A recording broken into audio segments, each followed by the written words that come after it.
día de hoy. Hoy compartimos con el doctor Benjamín Hernández, el presidente de Neumonorte. Doctor, buenos días y bienvenido. ¿Cómo se siente? Gracias por estar acá, doctor. Muy bien, muy bien. ¿Qué tal, doctor? ¿Cómo le va? Muy bien. Degustando mi cafecito, como usted dice, es un calito. Buen café. Ese es el café de Luis Núñez, Monte Alegre. Don Luis, amigo mío. Un café orgánico. Paciente mío y una persona un muy buena. Un café que está colocado en Estados Unidos y en Europa y en Asia. Pues, salud a don Luis. Sí, así es. Salud. Bueno, doctor, quisimos contactarlo porque estamos preocupados con el brote de influenza, que aquí hay, por ejemplo, colegios que tuvieron que despachar casi la mitad de su matrícula con un problema de brote de la influenza. ¿Qué está pasando en esta época ahora? Bueno, a partir de septiembre, que es la época otoñal, cuando comienza el otoño en prácticamente el mundo entero, se inicia la época de vacunación. Usted sabe que tuvimos y tenemos la época de COVID, sí. Ya prácticamente, ya hablar de COVID es prácticamente superación, cosa del pasado, lo cual me alegra mucho porque eso nos dio, como decimos nosotros de campo, nos dio en la madre. Sí.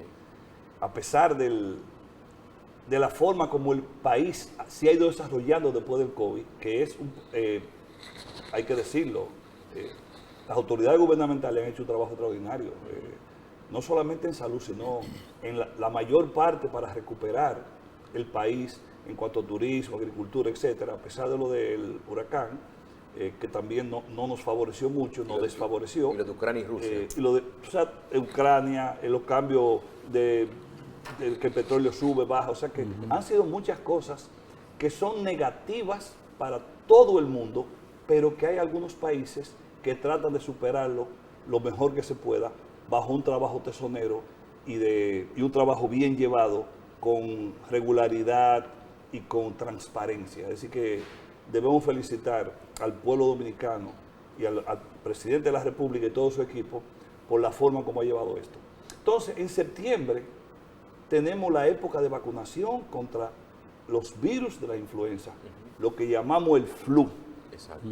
Entonces, en los países más desarrollados y en desarrollo, lo ideal es vacunar a la población los primeros días de septiembre. Por el cambio climático que viene, en países como el nuestro no se nota tanto, pero en países donde las estaciones son muy definidas, ya en septiembre comienza a ser fresco.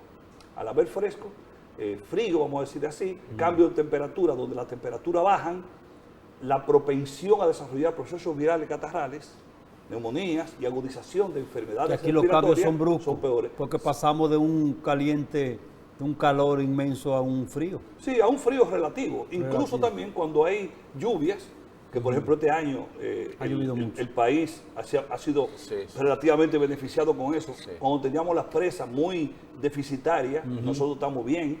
Y como decía un líder político, que yo sé que algunos de ustedes no son muy llevaderos con él, el doctor Joaquín Balaguer, que es uno de los mejores secretarios de Estado de Agricultura, es la lluvia. Porque paga sus daños. Porque paga sus daños.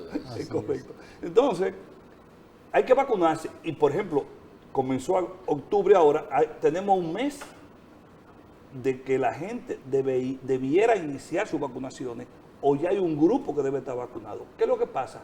Que a veces los laboratorios que traen a nuestro país esas vacunas, a veces llegan un poquito tarde, a veces llegan más tarde, a veces llegan a tiempo, y a veces relativamente llegan una cantidad y se acaban, y entonces la población se queda un poquito corta en cuanto a vacunación.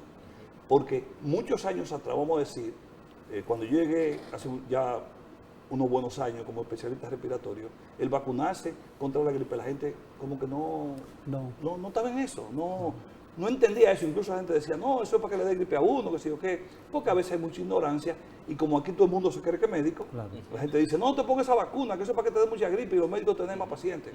Eso no es así. Doctor, mire, yo era uno que no creía en eso y me invitaban mis amigos, que son ustedes, y no iba. Sin embargo, tengo como 10 años colocándole y el resultado se ha visto. Pero mira que bueno, no solamente usted, sino tú el que estás en la televisión viendo este programa, que son muchos dominicanos, saben que es así. Que cuando tú te vacunas contra la gripe, si te da el proceso gripal, te puede dar más suave. Y sobre todo no te da influenza. Sí. A propósito, como decimos, hay muchas influencias ahora y puede haber más. Son variantes. Son variantes. y hay cambios cada año en cuanto al tipo de virus que se inocula al paciente. O sea, hay cambios, a veces cambia 1, 2 o 3, normalmente es de 3 virus principales. Porque productores de virus, de gripe, perdón, son millones, pero la vacuna viene con 3 principales virus que son los que más influenza dan en el mundo, y en base a eso solo a ti te inoculan. A veces te da una pequeña reacción mínima, vamos a decir, al 10% de la población, un pequeño flu nasal, una pequeña molestia en la garganta, o la mayoría pasa desapercibido.